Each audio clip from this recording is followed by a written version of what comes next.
It's a compelling moment that faces families touched by Huntington's disease around the world. There's a challenge before us that has never existed before.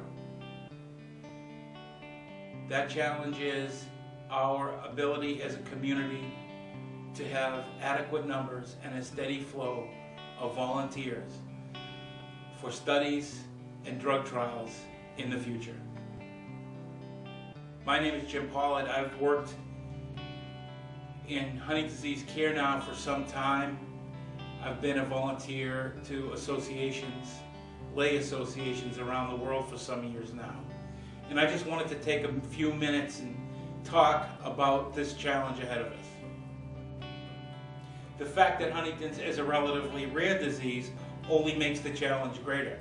Already, we're having difficulty filling studies with volunteer participants. The medicine that we benefit today is built on a foundation of people who have volunteered in studies of all kinds, all around the world, who have given their blood and post-mortem their bodies,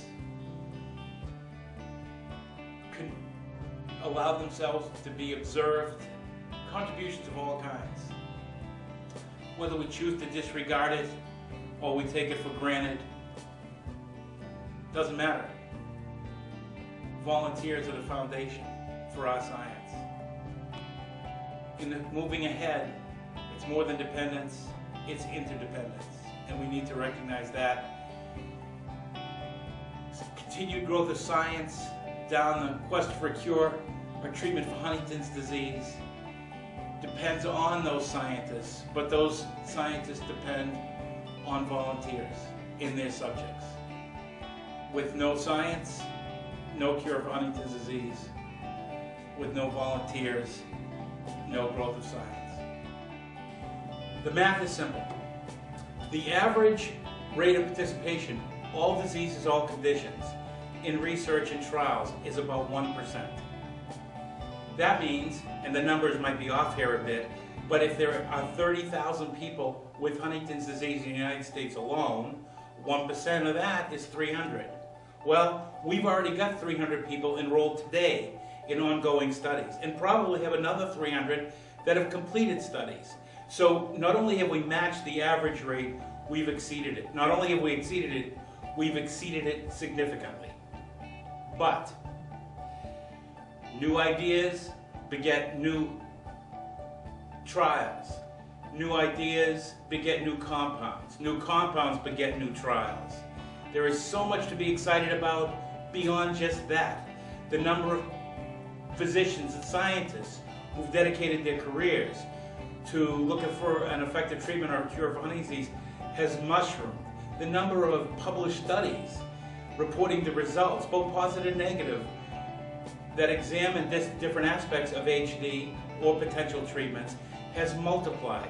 It is a time for excitement. There is literally more hope for an effective treatment or a cure today than there ever has been before, ever in history. However, that excitement is tempered by our ability as a community to get enough folks to be willing to consider volunteering as subjects in drug trials and all the other related studies. There's no glamour in being a volunteer in a drug trial.